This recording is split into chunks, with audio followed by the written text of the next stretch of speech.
साथाम फिसाजोनि बिमाया ओंखारलांना न'आव फैफिनाखै। फिसाय आरो फिसाजोफोरा फैफिननो खुथारै खावलायहरदों। अदालगुरि जिल्ला टंला थानानि सिङाव थानाय सस्त्रपारा बाथाबारि गामिनि सनेस्वर बर'नि बिसि रानि बर'आ फिसाय आरो फिसाजोजों नांलायनानै थांनाय 2022 मायथाइनि 11 अक्ट'बर खालि न'निफ्राय ओंखारलांना दासिम न'आव फैफिनाखै। नांलायख्रेबनानै ओंखारलांना रानि बर'आ बहा दं दासिम जेबो उदिस मोनाखै। न'खरनि फिसाय आरो साथाम फिसाजोफोरा जेरावखि थाया मानो थाबैनो न'आव फैफिननो खावलायहरदों। लोगोसे सोरबाफोर रानि बर'खौ नुसनबायोब्ला नैबे 6002896043 आरो 8099296458 जानबुङाव खोन्थाहरनो खावलायहरदों। लोगोसे खाथिनि पुलिस थानायाव खबर होनो खावलायदों। News desk report, news 24 Bodoland. आं उदालगुरि डिस्ट्रिक्ट जिल्लानि आं टंला सस्त्रपारा बाथाबारिनिफ्राय बुंदो। होमबा आंनि बिसिया गैया, बेखौ आं नागिरबाय थादो, दाबो मोनाखै। बियो जेराव दङ बे रोखोमनो फैफिननांगौ। आंदो जि नांलायदोंबाबो आं बेखौ जेबो सानाखै। आरो बियो न'खराव खिथायालासिनो बियो सिरि सिरि थांदो। 10थासोआव थांदो बियो आंखौ खामानियाव थिनहरनानै आंनो ओंखाम सोंखाम खुरना होनानै। बेनिफ्राय जोंबो मिथिया, सानफुआव ओंखाम जानो फैदोंमोन। बेयावनो बे रोखोम खिथानालासिनो थांदो। बेनिफ्राय गथ'फोराबो मिथिया। गथ'फोरा गासैबो स्कुलाव थांदोंमोन। मंगलबार खालि थांदो, अक्ट'बरनि 11 थारिख खालि थांदो। मा नाम? रानि बर'। ओमफ्राय आरो नामा इहा मोननै आरो जेंगालिबो होनना बुङो। दा बेखौ आं नागिरबाय थादो, दासिमहालागै मोनाखै। जेराव दङ बियो फैनांगौ। ओमफ्राय आं निजेनो उन्दुनो सुखुवा, ओंखाम जानो सुखुवा जाबाय थादो। मानसिया जेरै दङ ओरैनो फैफिननांगौ। आं दा बेखौ आं रायाखैबो मायाखैबो। बे गथ'जों बाय काजा जादोंमोन खोमा। समबार खालि बेयावनो इयो गथ'जों नांलायनानै आंखौबो माथो होआखै। आं मिथिया बिसोरखौ नांलायदों ना मादों। ओंखाम ओंख्रि मैगंनि थाखायनो बिसोरो जादों नामा होनना खोनादों आङो।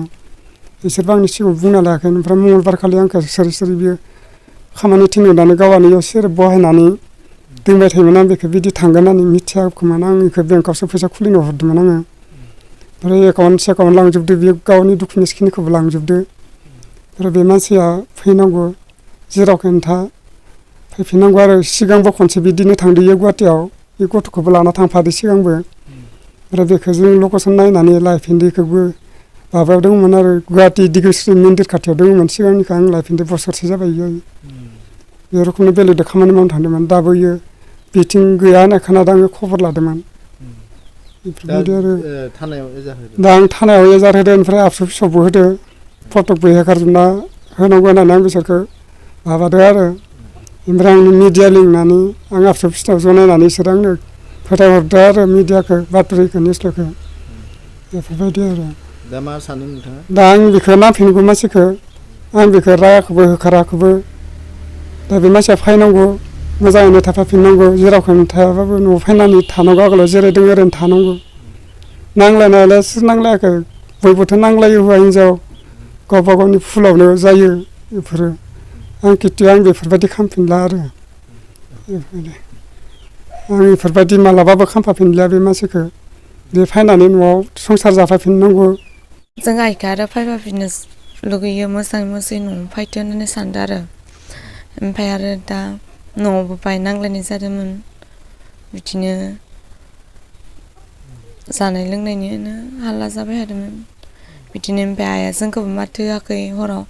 ओमफ्राय फुङावबो माथो होआखै। ओमफ्राय फुङावबो ओंखाम जोंनो संना होआखै, जाहोआखै। ओमफ्राय आरो स्कुलाव बिदिनो जों माथो एखे थांबाय। ओमफ्राय आरो जों स्कुलनिफ्राय फैना न'आव फैफिनबा ओमफ्राय नुफैयाखै। सानबेसे जाखो दायो? मास मोनसे जाबाय। मास मोनसे जाबाय। मैयादो मास मोनसे जाबाय। ओमफ्राय दा मोजाङै फैथो होनना आसा खालामदों आरो जों। गोदोरा मेट्रिकबो होसिगोन देग्लाय। दा बेयो गथ'खौ ओरै बुंना थांदोनो, आं नोंखौ मेट्रिक होनो समावहालाय सिलेक्ट खालामना गालांगोन होनना बुंदोनो। बेफोरबायदि साननानै थांदों आरो बे रखम बुंनानै। सोरबा खोनादोंनो, आइमुआबो खोनादों, जोंहा आइमुआबो। बिसोरो खिथाफैदों आरो। दा आं बेखौ खामानि मावनो थांबोला न'आव रावबो गैया जायो, गथ'फोरा स्कुलाव थाङो। आं न'आव इसोर ओंखाम संनानै गालांनायखौ आं जाफायो आरो। दै एसे सोमनाबाबो बिसोरबो इमान फुङाव मैगं सैगं संस्लाबनो हाया नालाय। बेफोरबायदि आरो।